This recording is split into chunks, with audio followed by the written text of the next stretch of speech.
Всем привет, меня зовут Литвинов Алексей, и я ведущий подкаста «Голосовые сообщения». И я думаю, что вам непривычно видеть меня в таком формате. Я, кстати, надеюсь, что звук будет нормальный, потому что я по факту нормально не проверял. Я сейчас в Турции, и я понял то, что очень много того, что я делаю, и того, что я бы хотел делать, оно выходит за рамки подкаста, который я создал, и которым уже там к моменту создания этого видео 95 выпусков и 300 подписчиков таких стабильных. Я понял то, что очень много того, что я делаю, оно реально не входит в формат подкаста в том виде, в котором я его сделал. То есть, когда есть выпуски, они на определенную тему, или это интервью, или это темы про психологию, или про технологии, или про мнемотехнику, что тоже большой кусок, как оказалось. То, что было как бы какой-то мелочью, как, из-за уникальности какой-то того, что, я не вижу, что это кто-то рассказывает, из-за этого получается, что действительно много есть чего рассказать. То, что я много чего запоминаю, работаю над памятью, то, действительно есть что рассказать. Поэтому подкасты выходили на эти темы. И там, грубо говоря, в подкасте это выпуск какой-то на какую-то тему, и как-то... В общем, я понял, что мне не хватает немножко свободы там, и я бы хотел ее размещать в виде каких-то, не знаю, может быть, видео попробовать. Опять же, не знаю, насколько это все затянется. Я первый выпуск, когда делал нулевой выпуск, я там говорил о том, что я не знаю, я не даю никаких обязательств, я не уверен, что это продолжится на очень долго, и, как видите, это продолжилось очень долго, уже год, даже больше я его веду, и классно, мне нравится, я кайфую, но, как говорится, не все вписывается в формат. Поэтому решил вести такую штучку, и я не знаю, у меня пока есть идеи по поводу того, что я буду рассказывать. Я недавно пытался запускать Patreon из подкаста, но я действительно... никто не подписался, мне грустно, и ничего с этим не поделаешь на данный момент. Развивать активно, вкладываться как-то в Patreon я на данный момент не вижу желания какого-то, не хочу как-то этим заниматься, и не чувствую, что это нужно, то есть... Как основной доход, это точно не мой доход. Я очень хорошо зарабатываю как программист, как разработчик. Работаю в компании Lyft, кстати. Американская такая технологическая продуктовая компания. Но вообще ни при чем, просто это часть моей жизни, поэтому она только так здесь при чем. В общем, и я чувствую, что мне достаточно стыдно, как-то неловко даже записывать. Мне сложно даже поймать свои ощущения, знаете, Я чувствую, что я больше говорю из головы, а не отсюда, не из души, скажем так, не из сердца, не из чувств. И это плохо. Я хочу быть собой, хочу действительно показывать свои чувства, рассказывать вам, что со мной происходит. Может быть, это называется типа блога. И я, кстати, на Патреоне пытался его вести. Отличие от того, что веду, когда я подкаст записываю, сейчас рассказываю, то, что телефон тяжелее держать на вытянутой руке значительно. Надо, придумать какую-то палку или что-то подобное. И я понимаю, что делаю это абсолютно все неправильно, потому что там надо нарезать видео, нужно, чтобы все менялось, картинка, нужно, чтобы что-то было, просто мне хочется это сделать таким образом, через живой какой-то блог, и я чувствую неловкость, я чувствую стыд какой-то даже, то, что люди подумают, боже, что я тут рассказываю, о чем я тут говорю, какой тут профессионал, не знаю, какая-то оценочная, и, конечно, в этот момент я вылетаю из чувств, из того, что происходит со мной здесь сейчас. Это очень важно. И опять же, так я плавно перетекаю в следующую тему, про которую я буду здесь говорить. Это я бы хотел вообще вести какие-то прямые трансляции медитации, потому что я в последнее время очень много занимаюсь осознанностью, очень много провожу здесь сейчас через медитации, и мне есть что рассказать по этой теме. Я понимаю, что я буду рассказывать, возможно, теорию в виде подкаста. Может быть, буду тут тоже делать какие-то такие ролики небольшие, и потом просто добавлять аудиодорожку подкаста, и подкасты, видео. Посмотрим, как будет. Много чего есть поделиться. Чувствую, что я значительно уже вырос из подкаста, из того формата. То есть тот формат, он еще остается, но я готов еще что-то дополнительное давать. Почему же тогда я не говорю, что это будет прям канал, много всего, до хрена будет видео? Потому что я объективно понимаю, что жизнь меняется, и очень много обстоятельств, которые я не контролирую. И то, что я сегодня хотел сказать, это про то, что я не так давно, буквально позавчера я реально осознал собственную силу, то, что я очень сильный, действительно. Мне есть чем поделиться, я достаточно умный, у меня очень много опыта, несмотря на то, что мне 26 лет, я много чего добился, на самом деле, и я могу это признать, потому что много чего, это же все в сравнении, и я очень хорошо зарабатываю, невероятно хорошо для своих лет. Я реально горжусь собой, я понимаю собственную силу из того, что я могу сделать, что я вот готовился 6 месяцев в лифт, и я сделал это была невероятная задача, но я сделал это. Я умею контролировать свое состояние, и я реально сильный в этом. Я вытянул себя из очень говняной ситуации, из того детства, которое у меня было, из буллинга какого-то в школе. Я реально понимаю то, что я сам из этого вышел. Это невероятно. Вот действительно, если на жертвы насилия, если физического попадают на терапию, то это сверхредко, когда человек сам себя вытаскивает из этого. А я понимаю, что мне никто там особо не помогал. Мне просто надоело. Я просто понял, что я так не готов больше. Это было сложно, но я это сделал. И я вот как-то все вместе, и особенно через то, что я сейчас начал больше быть в осознанности, я понимаю, что даже несмотря на дерьмо, которое происходит вокруг, то, что я не контролирую ситуацию, не контролирую государственные приказы, все остальное, я понимаю, что я контролирую свое самочувствие и свое спокойствие. И я очень спокойный. Я могу быть спокойным. И тревога — это выбор. Вот это важные мысли, которые тоже я бы хотел поделиться. И я осознал наличие какого-то внутреннего стержня, который у меня есть, который я могу использовать. Это моя сила. То, что я могу быть спокойным. Я могу тревожиться, но это мой выбор. И я это тоже понимаю. Не всегда, конечно, потому что я не на 100% осознанно, я не Далай-лама какой-то, понятно. Но я очень сильный, я это понимаю.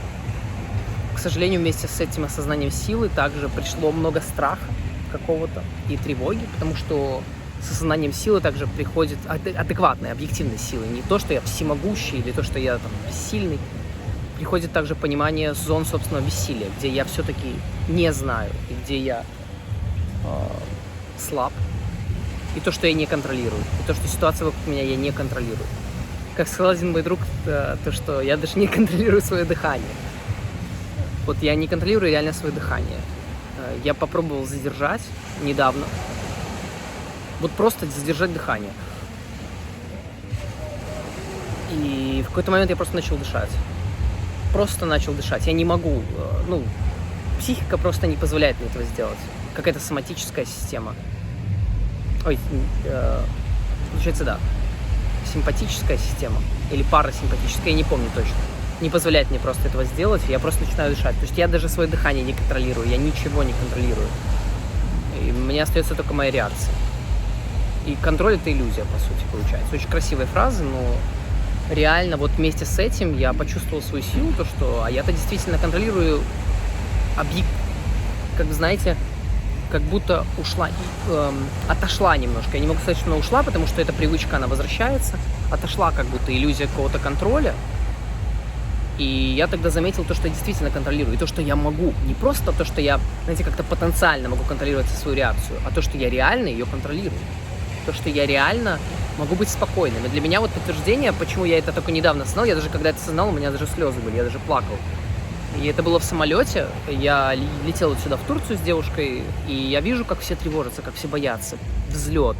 И я чувствую это. И я помню, как я тревожился. Когда я летел там в мае, когда я возвращался из Дубая в мае. И я помню, как мне было страшно. Самолет — это какое-то бессилие, это бесконтрольность. Это то, что вообще непонятно, что там происходит. И вот сейчас, когда я работаю через психотерапию, через ДПДГ, через КПТ, плюс я в осознанности очень много времени. Когда это все, и я вот чувствую то, что я спокоен, я реально здесь. Мозг боится, сознание убегает куда-то, но я возвращаюсь, и у меня получается, и я реально спокоен. Я не просто притворяюсь, что я спокоен, а я реально спокоен. Вау. Вот это у меня осознание, то, что я сильный. Я на самом деле капец какой сильный. Я это могу. Я могу успокоиться. Это невероятно. Я не знаю, как это звучит. Но для меня это звучит очень сильно. И даже то, что я делюсь, мне на самом деле очень страшно делиться, наверное. И вот про Patreon, возвращаясь то, что я говорил, я хотел там делиться своим живым журналом, живым дневником жизни, как это я рассказывал, типа там, что у меня происходит, делиться и рассказывать. Основная мотивация делать это на Патреоне была такая, то, что я хотел бы делиться какими-то эмоциональными, чувствительными вещами, и мне страшно как-то, так как это действительно важно, что для меня, я становлюсь уязвимым, я показываю свои уязвимые части, я их предоставляю таким образом, и мне страшно это делать, плюс я понимаю, что мне бы хотелось затрагивать какие-то темы, которые связаны с политикой, но не напрямую политику, потому что мне политика не интересна. Но так как это затрагивает мою жизнь, так как это затрагивает мою свободу и не свободу, так как это подавляет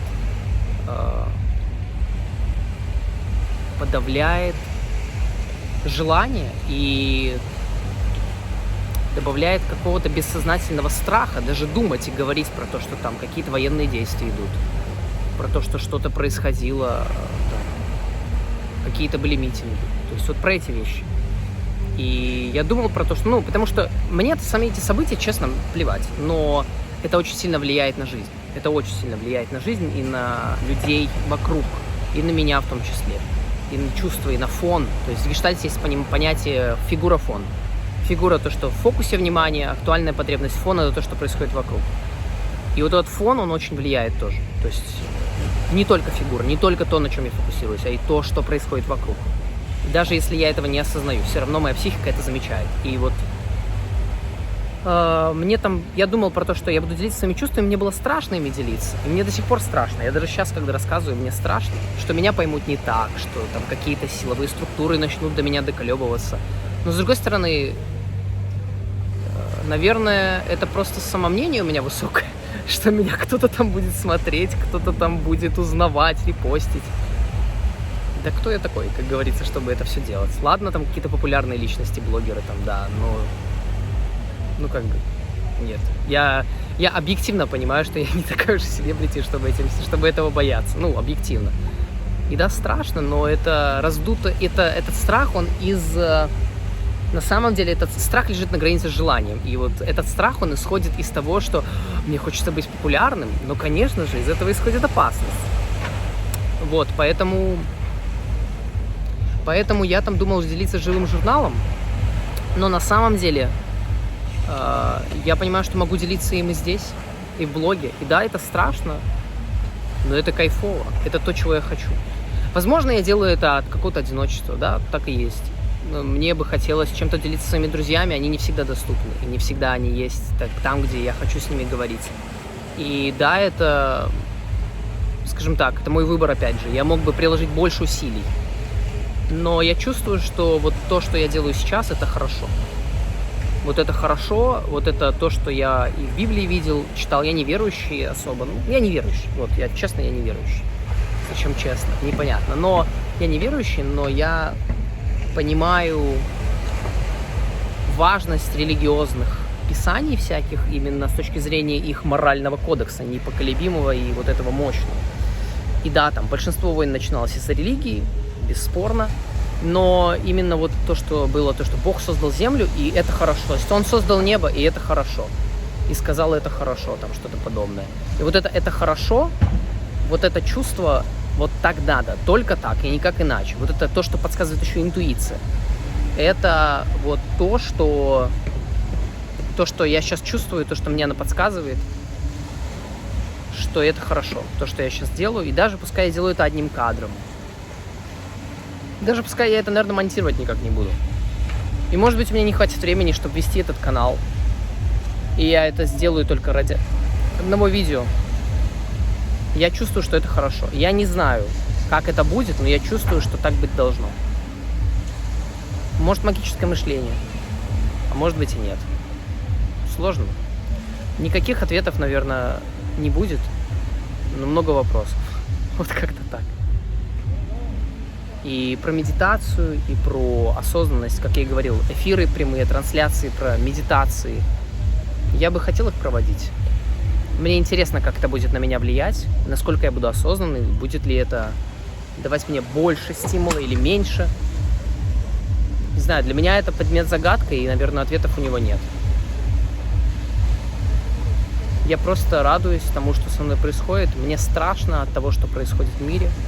Сейчас 23 сентября. Может, кто-то будет смотреть это потом. В России объявили мобилизацию. Я не живу в России, но все равно меня это тревожит. И этого нельзя упускать. То есть тут вот, кстати, есть еще такой момент очень важный. Наверное, я делаю вообще все неправильно. Я не монтирую видео, я не делаю какие-то красивые кадры, я не разделяю это по видео. Это реально блог. Кто это будет смотреть? Наверное, никто. А может, кто-то будет. Но я просто хочу этим делиться. И вот про фон можно игнорировать, можно не игнорировать, но он будет влиять. И но как бы тут такая сложная грань, которую я не могу объяснить. Вот я не могу, к сожалению, этого объяснить на данный момент. Это как не игнорировать, но при этом не фокусироваться. Наверное, это как раз-таки упирается тоже все в осознанность, в медитацию и в наблюдение, без осуждения. Мне очень нравится термин «прозрачность». Мне он почему-то пришел в голову буквально вчера или позавчера. О том, что вот если настоящая осознанность – это прозрачность. И я чувствую, что это прямо вот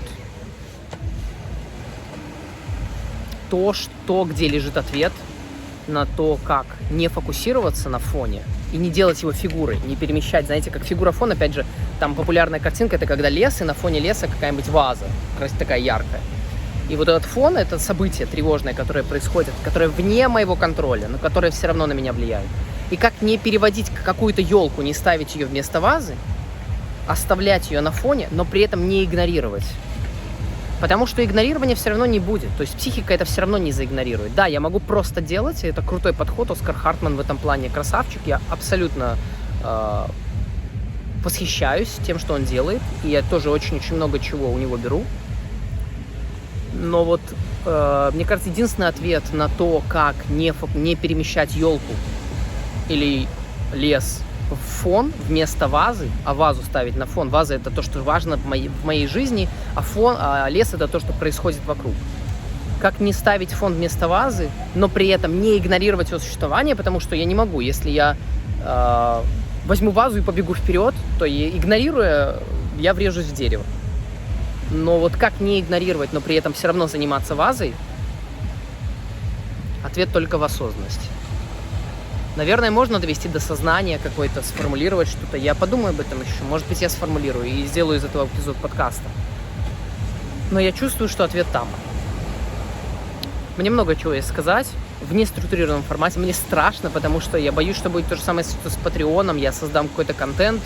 Немного, но создам, и это никто не увидит. Мне тревожно, но я готов идти в эту тревогу. Спасибо большое, что досмотрели. Я надеюсь, это было для вас интересно, даже пускай одним кадром. Может быть, видео для этого не идеальный формат, но я готов выходить в видео. Мне тревожно, опять же, даже просто от того, что... Не от того, что... То есть дополнительно от того, что, конечно, никто не посмотрит, это понятно, но и от того, что в целом я записываю себя на видео. У меня есть какие-то предрассудки о себе, о том, как я выгляжу, как я веду себя. Возможно, это какое-то отвращение даже, стыд, который мне привили другие люди, какая-то, может быть, часть моей семьи. Может быть, я вижу кого-то в себе, например, моего отца, и мне это не нравится. Но это просто факт, и это мне нужно принимать. Вот принятие, да, наверное, я расскажу потом еще про принятие. Это будет важная тема. Спасибо большое, что рассказали, что посмотрели. Спасибо большое. Мне было приятно. И увидимся с вами в следующем видео. Я не знаю, о чем оно именно будет, но есть идея про принятие, потому что это очень сложное чувство. Наверное, чувство. И я бы хотел про него поделиться. Не знаю, здесь или в подкасте, посмотрим. Но вот вам первое видео из Турции. Посмотрим, как будет дальше идти.